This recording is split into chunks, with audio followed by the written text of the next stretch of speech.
Hello friends. Welcome to We United YouTube channel. I am very happy to see you. My name is Bhargav Reddy and I am your instructor today. Welcome to the world of robots. In this video we are going to discuss definition of levels or kinds of robots. That means how robots are classified into different categories. First, look at the picture. Every tool or instrument that is used by people can be described in a general form, as is shown in figure. Here, an energy source, a control unit, and the tool itself are connected in some way. The three components need not be similar in nature or in level of complexity. In this video, when examining any system in terms of this scheme, we will decide whether it belongs to the robot family, and if so, then to which branch of the family. It is easy to see that this scheme can describe any tool: a hammer, a spade, an aircraft, a computer, a missile, a lunar vehicle, or a razor.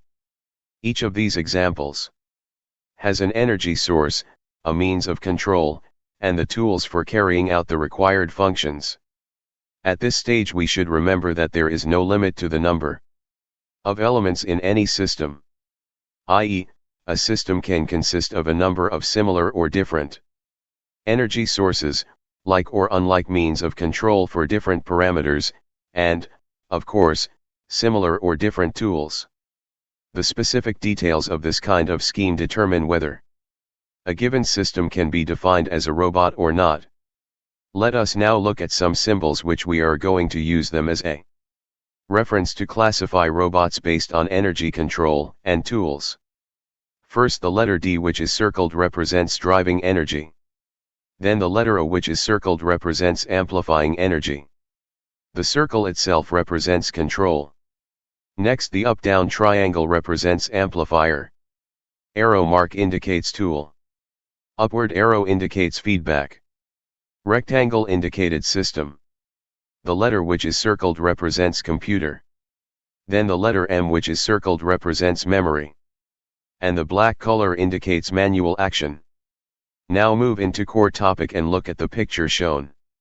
Here the driving energy is in black color. That means driving energy is the cause of human action, so we can say the energy source is a person. And on top the control symbol circle is also black in color, so we can say his or her hands are the means of control.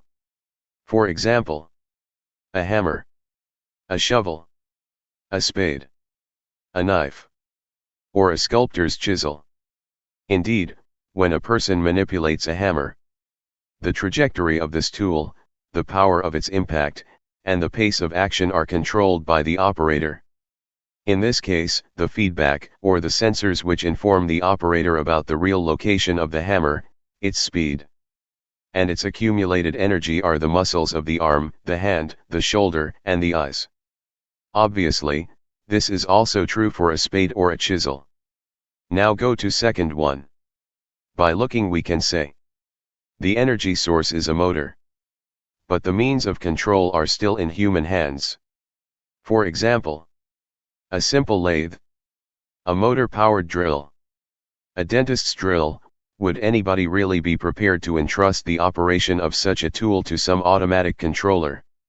A motor-driven sewing machine, an electric or mechanically driven razor.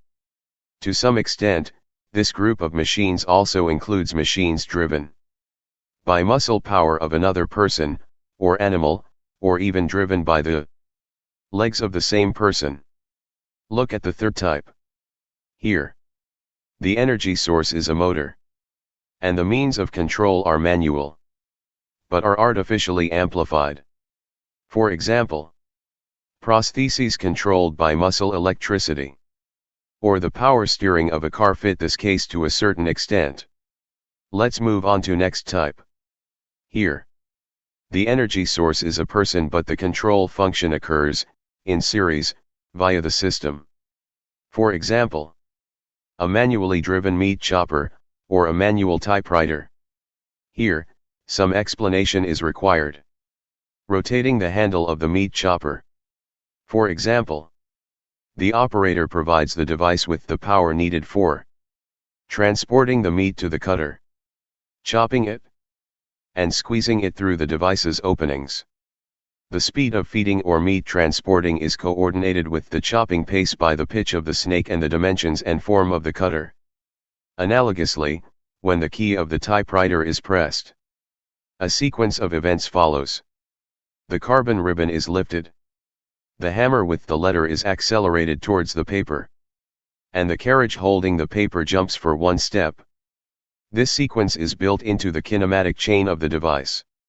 In the next one, here, the energy source is a motor, and the control is carried out in series by the kinematics of the system.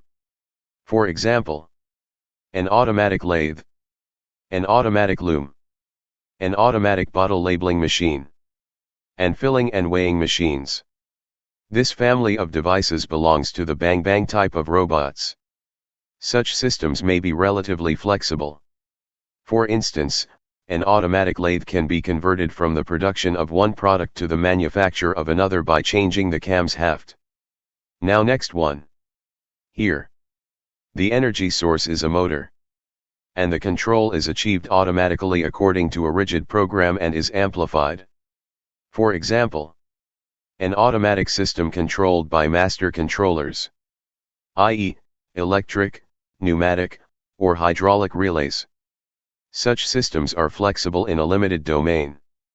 In the next one, the same as in the last type, but the controller is flexible or programmable.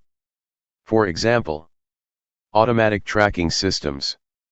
An illustration of such a system is given in figure beside. The shape of a wooden propeller vane is tracked by a tracer, or feeler, and the displacements of the tracer as it maintains gentle contact with the outline of the wooden part are amplified and transformed via the control into displacements of the metal cutter. Other examples are Jacquard's programmable loom and numerically controlled, NC, machines. In the next type, the same as in 4 and 7, with the addition of feedbacks, i.e., sorting, blocking, and measuring and tuning systems. Here we will give two examples. The first is an automatic grinding machine with automatic tuning of the grinding wheel, which requires continuous measurement of the processed dimension, say, the diameter, and of the displacement of the wheel.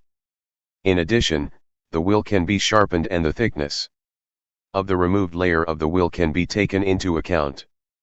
The second example is the blocking of a loom when a thread of the warp or of the weft, or of both, tears. In the 9th type, they are same as in 8th type, with the addition of a computer and / or a memory. For example, automatic machines able to compute working conditions such as cutting regimes, or the moving trajectories of grippers, or cutters. To this group of machines also belong those systems which are teachable. For instance, a painting head can be moved and controlled manually for the first time. This movement will then be remembered, or even recalculated and improved. And thereafter the painting will be carried out completely, automatically, sometimes faster than during the teaching process. And the final one. Here, this level is different from 9th type in that it is based on communication between machines and processes executing control orders to bring a complete system into harmonious action. As an example, we can take an automatic line for producing pistons for internal combustion engines. We must emphasize here that there are no rigid borders between one case and another. For example, a machine can as a whole belong to group 5, but for some specific task it may be provided with a feedback, say, signaling the lack of blanks followed by stopping of the action to avoid idle work. Another example is a car which is manually controlled but has an automatically acting engine. The solution to the argument about the definition of a robot probably lies somewhere between case 5 and case 7 in the above given classification. Thus, it would be more useful to employ the terminology automatically acting manufacturing machines, AAMM, and systems, instead of the foggy concept of robot. The means which provide the action of such a system at almost every level of complexity can be of purely mechanical, electromechanical, electronic, pneumatic, hydraulic, or of mixed nature. Irrespective of the level or kind of AAMM, numerically controlled or a computerized flexible manufacturing system, FMS, its working part is mechanical. In other words, regardless of the control intelligence, the device carries out a mechanical action. For example, the crochet hooks of a knitting machine execute a specific movement. To produce socks, excitables realize a mechanical motion corresponding to a program to position a circuit base so that electronic items can be assembled on it. And the cutter of a milling machine runs along a defined trajectory to manufacture a machine part. Cutters, grippers, burners, punches, and electrodes are tools, and as such their operation is the realization of mechanical motion. Even if the tool is a light beam, its source must be moved relative to the processed part. Being adherents of mechanics, we deem it appropriate at this stage to make a short digression into the glory of mechanics. In our times, it is customary to sing hymns of praise to electronics, to computer techniques, and to programming. Sometimes we tend to forget that, regardless of the ingenuity of the invented electronics, or created programs, or of the elegance of the computation languages, or of the convenience of the display on the terminal screen, all these elements are closely intertwined with mechanics. This connection reveals itself at least in two aspects. The first is that the production of electronic chips, plates, and contacts, i.e., the so-called hardware, is carried out by highly automated mechanical means, of course, in combination with other technologies, from mechanical materials. The second aspect is connected with the purely mechanical problems occurring in the parts and elements making up the computer. For instance, the thermal stresses caused by heat generation in the electronic elements cause purely mechanical problems in circuit design. The contacts which connect the separate blocks and plates into a unit suffer from mechanical wear and contact pressure, and information storage systems which are often purely mechanical, like diskette and tape drives, and diskette changing manipulators, are subject to a number of dynamic, kinematic, and accuracy problems. Another example is that of push buttons, which are a source of bouncing problems between the contacts, which, in turn, lead to the appearance of false signals, thus lowering the quality of the apparatus. Thus, this brief and far from complete list of mechanical problems that may appear in the brains of advanced robots illustrates the importance of the mechanical aspects of robot design. The AAMM designer will always have to solve the following mechanical problems: the nature of the optimal conceptual solution for achieving a particular goal, the type of tools or organs to be created for handling the subject under processing, the means of establishing the mechanical displacements, trajectories, and movements of the tools, the ways of providing the required rate of motion, the means of ensuring the required accuracy, or, in other words, how not to exceed the allowed deviation in the motion of tools or other elements. In order to avoid such mechanical problems, we have to understand every concept very clearly. So in next video we will discuss about manipulators. Hope you guys understand very well. If you have any queries, ask me in comment section. And for more updates, please like, share and subscribe to our channel. Thank you for watching.